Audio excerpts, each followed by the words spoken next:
Well, thank you for talking about that with me. I do want to ask you what would be your dream record label? Oh, that's a cool question. A dream record label, like anything, it could exist at any point in time. Yeah. hmm Um, I don't know. I know Prince had his own little record label for a while. That would have been really cool to have like Prince call you and be like, "I like your albums. You want to be, you want to be on my record label." So that would have been cool.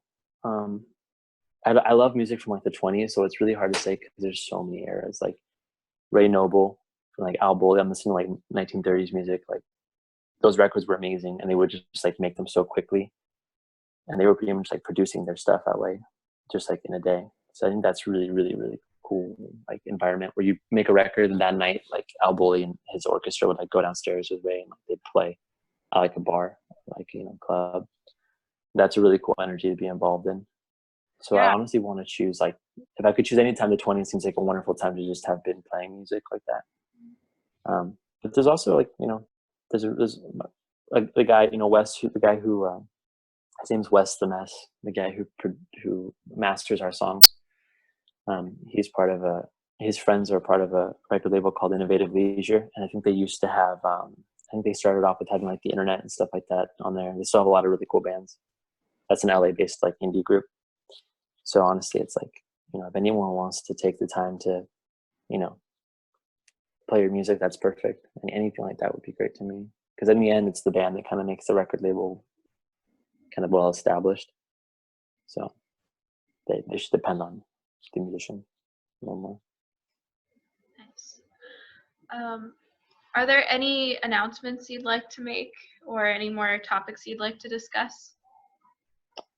I think that there's just a lot of unrest right now. There's a lot of anxiety, and I think people address it. You can even see it in memes, the way people joke about how there's nothing left on Netflix to watch, and people want to be distracted right now.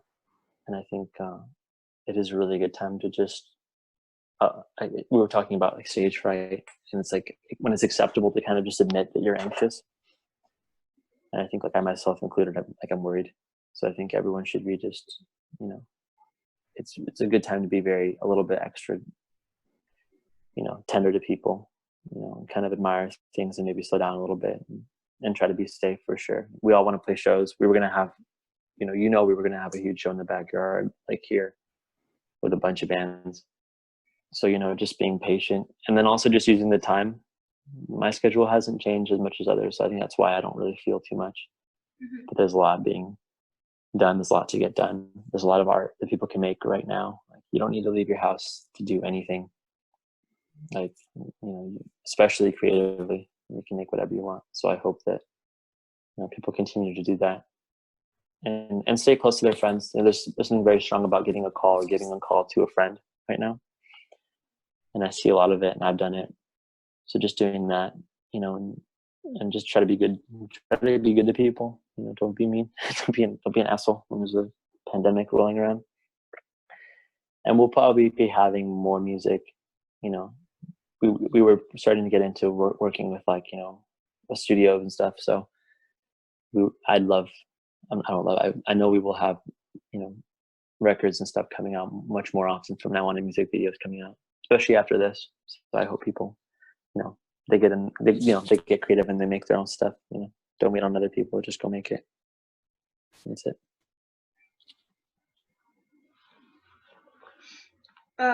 Where can people find your music currently? We're in the process of, because of the band kind of shifting the last few years, the band that Rosemary Blue, the band kind of had a quiet period for a while. When I was in college, my last year of college, I had a really intense, like, actually for lack of a better term, I had like a mental breakdown.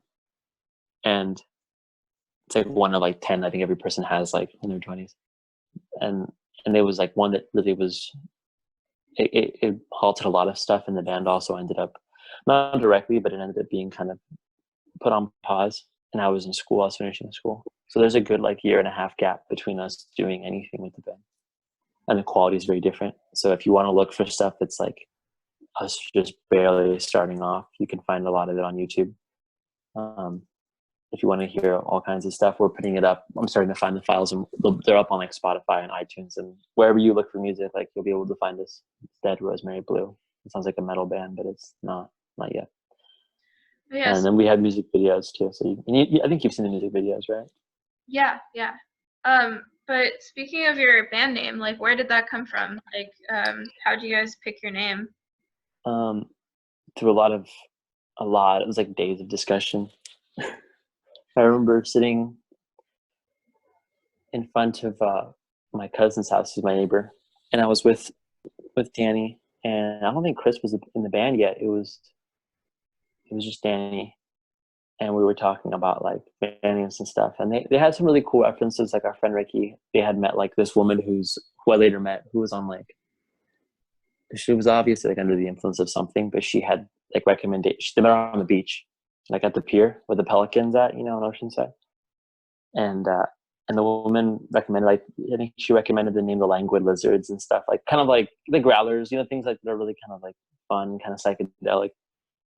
And that's actually a cool name looking back, but 21-year-old me was super pretentious, and I was like, no, that's not dark enough. Like, that's not, like, we have to have a name that's, unheard of. And the name actually has its roots in kind of, I have a really strong love for just like studying words and their roots and stuff. And Rosemary, in Spanish being Romero, Rosemary's Latin is Rosmaris, which is the dew of the sea. It translates to the dew of the sea, but it's also the same word that influenced names like Mary. And it's like the same word that evokes like the idea of like the Madonna and like the muse and like the imagery of like a woman who's like whole or complete, or in like religious terms, pure, right? Very spiritual, a very devoted person, or the mother of God, of Jesus. So I think I just like that name a lot. I thought Rosemary was a beautiful name. My room is blue, or was up until recently, very, very recently. And it almost felt kind of like the shift in my life that was almost like a childhood thing, where blue is a very kind of weird color. It's like warm, but then it's also kind of sad, and some people think it's very happy. And I just like that a lot. Dead, just because there's actually a concept for the band, which I'll say now because it's not some kind of secret. I'd love to actually somehow do this one day. But I was a very big fan of Ghost. And Ghost started off as Ghost BC before Christ, and then dropped BC and just became Ghost. Panic at the Disco was Panic at the Disco, and then dropped the exclamation point, and it became Panic at the Disco. And I really wanted to do like a really intense, I wanted to tell a story. That's all I wanted to do when I made a band. Because I was into comics. Like, my wallpaper was comic books and stuff, and I used to draw comics. And, I wanted to learn music to like anime intros, and I loved animation. I still do. I never wanted to sing until I was like 18 or 17. I didn't even try. And I had this just kind of idea of this character, the same way where like Iron Maiden has this character, or a lot of metal bands have like a character that rolls through the story. But it was going to be a woman, and it was supposed to be kind of almost like this Madonna character, this muse.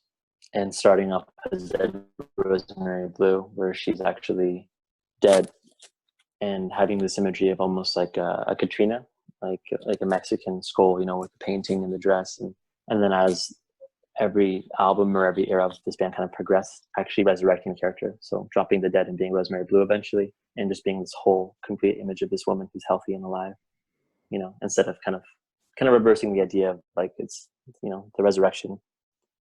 So that was the whole concept. I snuck it in for sure. They just liked the name of it. I had all kinds of names, but I've always loved, I love studying things, and I love learning about religion, and not just one religion in particular. But I think that can be a very touchy subject for a lot of people for a lot of reasons. So I just hide the meanings in the name, and then just think it and don't tell anybody until they ask. But that's the root of the name for sure. And I still hold it dear to my heart. I think it's a very sweet, it's a very tender name, actually. Yeah. And we're a pretty tender band. We're pretty nice guys. We're, pretty sweet guys for the most part. We have good hearts. All right.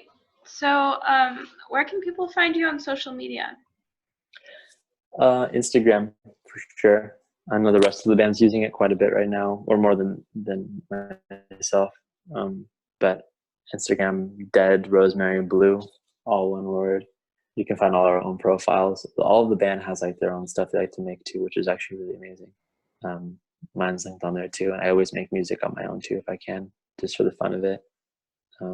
But just find us there, YouTube, but Instagram us, message us. We love playing house parties, and if you want us to play a house party, we'll definitely, we'll make that happen. I'll wear a costume for you or whatever. But I hope people can encourage. This is great because people should encourage having more shows, especially after this. Once everything's safe again, people continuing to have that kind of atmosphere, not just a party atmosphere, but people I think have a lot they want to get out right now, and they should meet up. People should spend time together in a very healthy kind of environment. So but throw your local band a bone. They play for free. Give them some water. Give them some tea. All right. Thank you so much for taking the time to answer these questions with me. This was very informative and very fun to discuss all this with you. So for all you watching, if you want to hear some of Dead Rosemary Blues music, you can find them on Spotify or YouTube, right? Yeah. Right? Okay.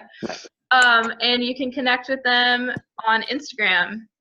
I'll put the links in the description, and thanks for tuning in. Keep on listening, and don't forget to subscribe. We'll see you next time. Thank you. Thanks.